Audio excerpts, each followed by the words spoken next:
If you guys have been following my video game coverage over the past couple of years, you probably understand that I'm a big Square Enix fan. Actually, I should probably walk that back a little bit. I'm a big Squaresoft fan because most of my favorite franchises, are birthed under that once legendary studio, okay? Kingdom Hearts, quite a big fan of, even though it's like 3 and, if 4 ever comes out, it's like, probably play it, but, 3 kind of still does leave a sour taste in my mouth. But then, of course, Final Fantasy, which is interesting because I'm still trying to slog through 15. I'm probably not going to be able to play it, and by the time that you guys are watching this video, I'm very much going to be in the swing of decorating. So look forward to that in the background on Tuesday. Yeah, Tuesday we'll be getting an update on that. Okay, but that's one of many updates that are coming. Trust me, I'm still trying to do a channel refresh. I've just been simultaneously exceedingly busy, very much hurt because, well, if I could show off all of my injuries that I've accrued over the past couple of weeks, can't quite show you all the illnesses and all that stuff without performing just a very graphic biopsy that I think is against the terms of service on YouTube and Rumble. But in short, it's been a very calamitous 6 weeks that I hope to draw to a close, mostly because we're heading into my favorite time of the year, which also is my favorite time of the year when it comes to gaming because it's big layoffs. Because for as much as growing up, whenever I would see Squaresoft, especially Squaresoft on a game box that I was looking to play, I knew that that would be a a symbol of quality.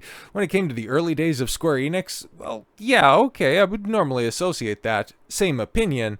Then they started to cast a fairly wide net, and that net was bringing in, instead of just, high quality returns, you were getting a lot of products of quite disparate quality. Like, that's the nicest way that we can put it. Square Enix started to invest, and I think they just, by the end of it, ended up buying out studios like Eidos in the West after they were working with them so long on different ports. I think they even did the PC port for Final Fantasy VII, which was legendary in its stupid problems with the sound card and having MIDI music, just absolutely butchering all of that genius from Nobuo Uematsu. But yeah, the scales really started to tip in the direction of, oh god, this is a Square Enix production, strap in, when they really started to branch out into the West. For every helping hand they provided the Tomb Raider reboot, you ended up getting its 2 sequels. And honestly, their Western expansion and adventure, well, it all culminated with Forspanken coming out a couple of years back and them completely drawing out of doing anything new, and is now culminating with, yes, my second favorite reason why this is my favorite time of year, my favorite season, in fact, is because now it's layoff season. Layoffs? We're just trying to get to the end of the year. But Square Enix announces mass layoffs as restructuring plans pull development from overseas, and what are they talking about? Getting the fuck out of the West. You'll love to see it. Oh my god, as an old school Squaresoft fan, you'll love to see it. A decision was made to close overseas studios and shift towards consolidating development in Japan. This is a knock-on effect from last year. Them coming out and saying, yeah man, we're just going to focus on the stuff that made us great to begin with. And we're like, oh my god, thank Christ. Stop funding bad games. Stop doing shit that you guys have no business investing in. And also, stop with all the identity politics shit that appeals to like 6 people on Twitter, but none of your fucking active audience. But yeah, Square Enix is implementing a fundamental restructuring, pulling resources away from overseas development studios and putting over 100 jobs at risk. According to an internal presentation now published on Square Enix's website, a fundamental restructuring of overseas publishing organizations is being implemented with the aim of further strengthening global publishing capabilities and improving operational efficiency. According to IGN, this forms part of a push to consolidate its publishing business and focus on own game development in Japan. Because what is the best things that Square Enix has put out in recent years? Things that they created themselves. It's thought that the company is currently notifying some staff working in the UK and the US of pending redundancies, and while the exact number of those in the scope of the US is unknown, IGN reports 137 jobs are presently at risk in the UK, and yeah, we got some of them, as well as what remains of another one of their Western business endeavors, and that would be Crystal Dynamics laid off nearly 30 more devs from its studio. It's a painful choice to help optimize the continued development of our flagship Tomb Raider game. The studio previously laid off an unknown amount of devs around 2 months ago. Yes, and I think that this is the third round of layoffs that Crystal Dynamics has gone through in 2025 alone. Sucks to suck, I guess. There's another studio that used to be associated with high quality output, but in recent years, ever since Square Enix left and they got bought up, I think by the Embracer Group, I think that's where their ownership lies at this point in time. Well, let's just say the knock-on effect or the downstream consequences of Square Enix's Western expansion and its failures were very much rooted in the future of Crystal Dynamics. And so yes, fast forward a couple of days when we ended up getting more tangible information as to what exactly went down. Square Enix lays off over 180 Western staff. A round of applause for that. Because honestly, here's the thing, man. Okay, when people say, oh, you should never applaud when somebody loses their job, that's somebody's livelihood. If you were good at your job and you were actually doing stuff of note, because we're going to take a look at some and not an exhaustive list. There's an exhaustive list out there, the people that are fired, and you're going to notice a very common through line. All of the people that got the heave-ho are doing superfluous shit. Shit that doesn't make games good. Hell, doesn't even comport with games in general. It's just a bunch of pet ideologies.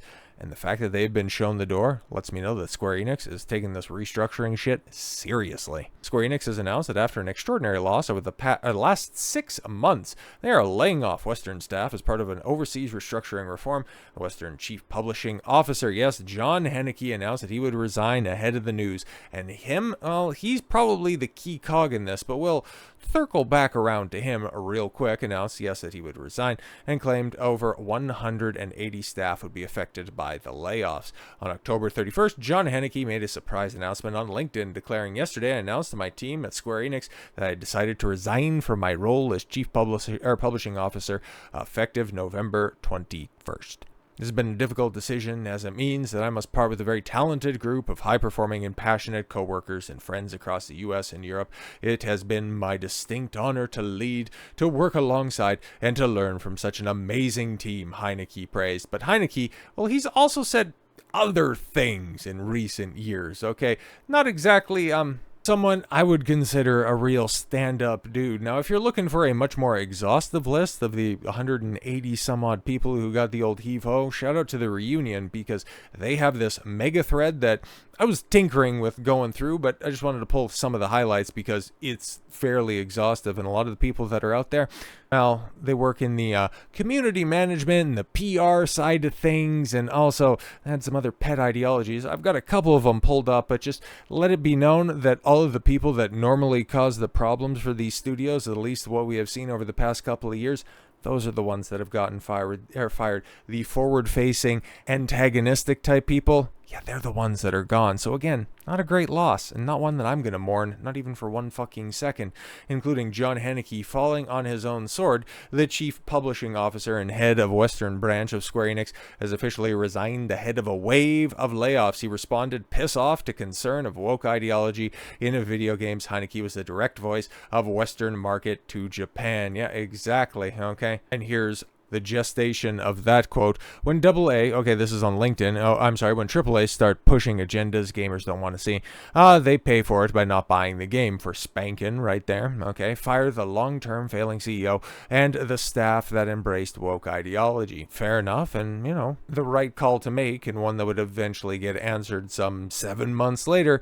And then you have Heinecke replying, "Oh, piss off." Well, I guess you're the one that's going to be pissing off. But yes, he's the big dog. If you want an exhaustive run-through of who's been fired, I will link to this thread. It's an excellent summation of people cut loose by Square Enix. It's just, I want to focus on a couple of people. Specifically, Niralee Moda, marketing manager at Square Enix. Again, just another fucking made-up fictitious role, okay, has been laid off. She worked on Dragon Quest III HD Remaster, which included Type A, Type B bodies. Oh no, being a person of color and a woman in an industry, I feel it's important to represent my heritage and make my voice heard. Well, if it's important to you to be a person of color and a woman, why didn't you say it's important to be a Type B individual if it's that important to you? But now, you're gone. And the clarion calls of the Dragon Quest creator, we touched on that, I think it was about a year ago at this point in time, saying, I don't know why, you know, I don't know why studios, I don't know why the East is bowing to the West, because those motherfuckers are crazy. I think that was verbatim exactly what he said. Like, all of this stuff we don't want, okay? And it's very much summarized here. No interference in creative works. Japan's Ministry of Economy, Trade, and Industry, METI, has proposed new policy guidelines to boost the global reach of anime, games, manga, film, and music while protecting creators' freedom. The plan emphasizes large-scale support, direct funding, and a firm commitment to respecting the creative vision of artists. METI hopes to expand Japan's content market overseas by 2 trillion yen, $130 billion USD, by 2033, giving creators the freedom to innovate and grow the industry internationally, which probably plays into why Square Enix is doing this stuff. Or when they allow Western developers to run wild. This is obviously not a Square Enix product, obvious. Well, as you can tell, same franchise, Horizon, under Asian developers versus Western developers. I will just leave it up to you to figure out which is from the East and which one's from the West. There's nothing else to say when you look at the difference. It tells you everything. Exactly what does one side prioritize and what does the other side prioritize? Good gameplay, great aesthetics, a tremendous story, or pet ideologies that actually expanded, in the case of Square Enix, well beyond the games that they're making. And it's funny, once again, we're pointing out another woman that was given the heave-ho, not really doing anything of benefit to Square Enix, and instead trying to bring in their own, pet ideology. Narrative designer from Square Enix, previously Life is Strange. Why the fuck, okay? Why is an ostensibly JRPG studio working on a Telltale-like game? What the fuck are we doing? Life is Strange is garbage. Check out ER's great review on that, and all of the other follow-ups, all of the other spin-offs look equally as atrocious. So, but hey, they got critical acclaim, which is why Square Enix stayed in that market longer than they needed to.